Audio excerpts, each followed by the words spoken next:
Hey guys, what we're going to do today, just give you a little update on a little bit of hay season, a little bit about the tractor, a little bit about everything that's going on the farm right now. So hay season is pretty much done. We might get another little bit in. If we do, it's more than likely not going to be dry hay, and it would be the piece all the way up there. Say hi, girls. Hi, girls. Wanted to give a little bit of update on what we did this year. So, first cutting. This is all that's left. Got one row down here, and there's 2 rows right there. I made roughly around like 1,100 first cutting square bales. They went pretty quick. I mean, I have customers. There's some hay up in the mile up here, some over here. Yeah, so first cutting, fortunate enough to make about 1,100 square bales. Second cutting square bales, right there. Yep, so there's probably about 600 right here, 650, somewhere around that. And another couple hundred, really can't see it, no, in the hay mile up here also. So, made roughly around 1,000.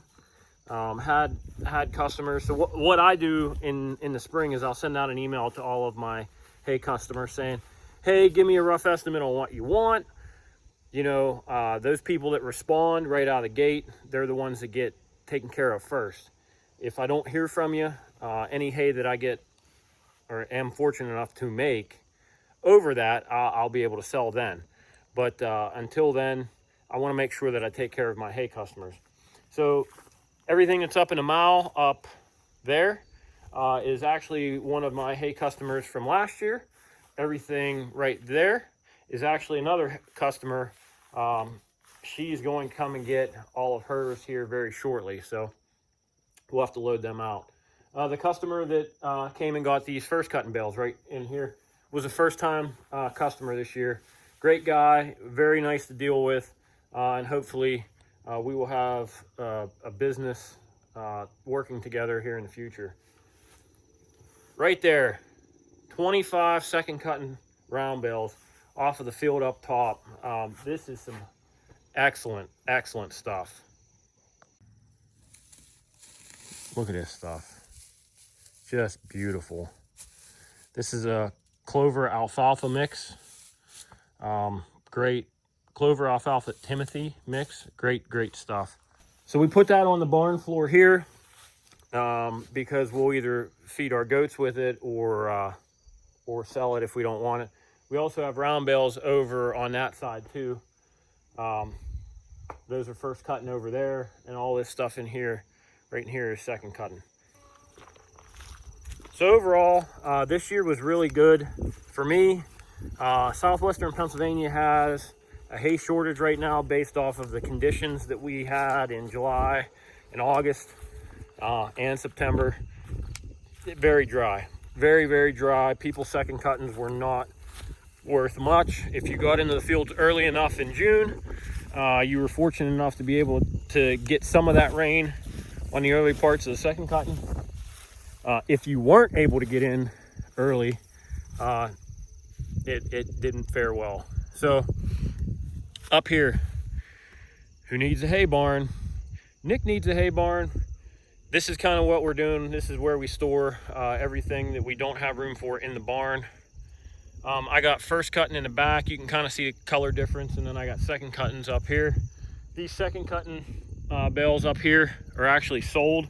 The guy came and got, I think, 6 of them, and had some trailer difficulties, so he's going to be coming back here to get the rest of them. He's got a horse and or horses, and he needs to get hay for him for the winter.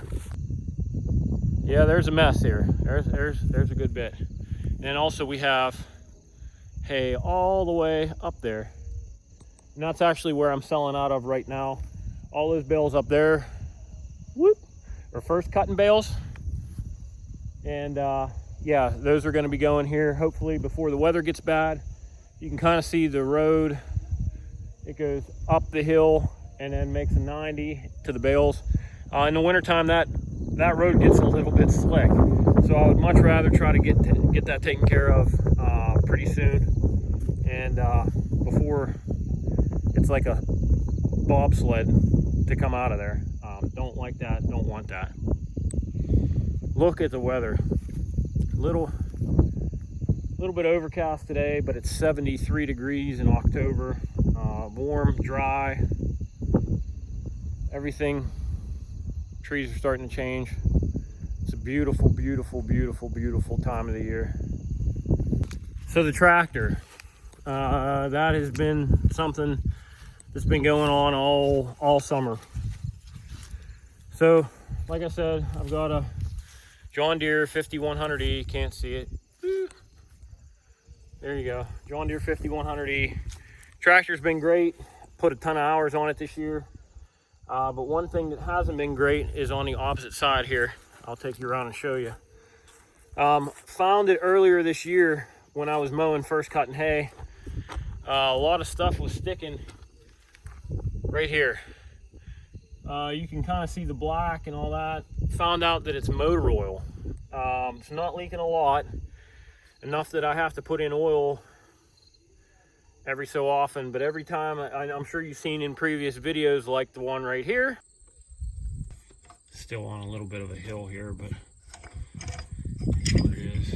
Oh, yeah. Leaning a little bit, so oil's gonna look like there's a ton.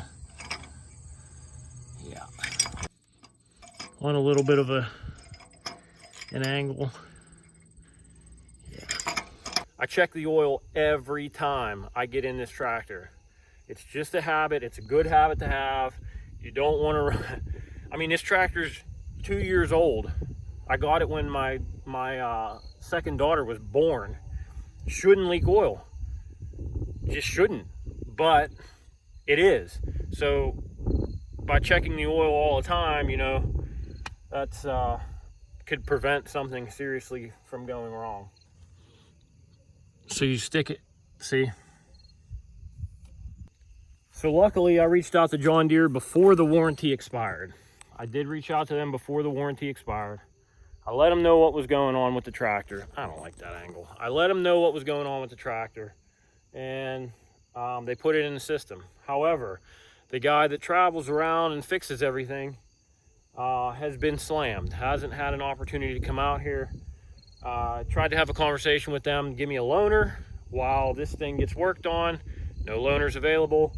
So I'm basically stuck monitoring this thing to make sure, one, the leak doesn't get any worse, and two, to make sure that you know, it's got enough oil in it to run it. But other than the oil leak, everything's going well. Tractor did fine. You know, put it through the test this year just with running non-stop. I feel like I spent more time in the seat of that tractor this year than years past, and I'm happy. I mean, we made a lot of hay. Hi girls, what are you doing? So the grand total of bales for the year, yep, we did make silage. The new silage starts like right there. Everything that goes that way is new. Everything that goes this way is from last year, and that's what we're feeding right now, as you can see right there. Grand total for this year, about 500. We're at like 496 or something like that in round bales, and they're all 4x5s. First cutting, they're probably like 800 pounds. Second cutting, probably 1,100, somewhere around there, 1,200. Almost 500 round bales total, and about 2,000 square bales. The square baler, that's another story. So the square baler is from 1974. My wife's grandfather purchased that square baler from a John Deere dealer that's no longer in business. Piper, I think it was Piper and Sons from Connellsville. But moral of the story is that square baler doesn't owe us anything. She's put a lot of bales through that machine, put a lot of hay through that machine. And yeah, so at the end of the year, you'll kind of see in the video the square baler starts to act up a little bit. And this baler tied every stinking one. Now that I said that, something's going to happen. Well, spoke too soon again. Yeah, so the kicker, something went wrong with the kicker. I haven't had time to work on that or get that thing fixed. Truthfully, I mean, for the time spent, we were going to make round bales the rest of the way. I was only going to make a couple hundred more square bales, so it wasn't worth messing with it. I'm going to have to get into that this spring, in the spring of 21, because of the rye. The rye, I plan on making all of it in square bales. Good Lord willing, and creek don't rise. But, you know, I need to make sure that that thing is up and operational for the rye in late May. So you'll remember in one of the earliest videos that I did when I first started doing this, I did a video on review and maintenance of my outdoor wood boiler. That's what heats the farmstead. We had all this area in here was all filled with wood, and we finally got around to making sure that that wood was split. I know, this would have been the most entertaining thing in the world to watch.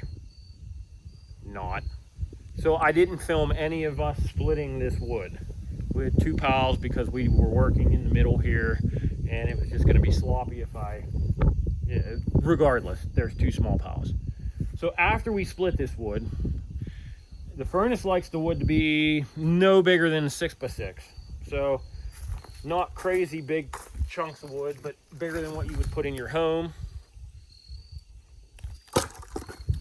I put it in this wheelbarrow, or that wheelbarrow over here, and then I go around. I'll show you. So you push the wheelbarrow right around this path that I have beat down now, and right into this old, what we call the dance hall. And this is where I've been stacking the wood. As you can see, keep it out of the weather. So there's a lot of wood that can fit in this room, roughly about 7 cord, and it definitely makes it nice, especially when it's raining, snowing, sleeting, etc. That, you know, this wood is kept in here nice and dry, and we don't have to worry about it being wet. Yeah, so this works out for our current situation, and yeah, I'm happy with it. And last but not least, the furnace. Earlier in the year, you know, I decommissioned the furnace. I didn't videotape cleaning it. It's not a very fun job, let me tell you. So right now everything is turned off. The weather is getting ready to turn. I looked at the 14-day forecast, and there's a couple days where the highs are going to be in the very low 50s, and lows are going to be in the mid to higher 30s, and that's probably about the time that I'll fire the furnace. My house does have a secondary source of heat in just a regular oil furnace. Normally I run those in the spring and the early fall when it's sometimes cold in the mornings and warmer in the afternoons. So that's what we've been using right now.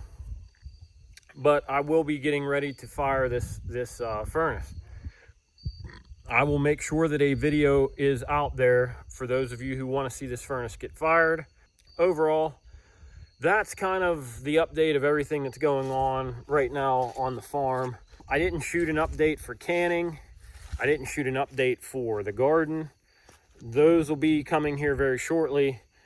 You know, when I plant my garlic and do all that fun stuff, we'll get to that. But hey guys, don't forget, if you're liking what you're seeing, hit the thumbs up button, give the video a like.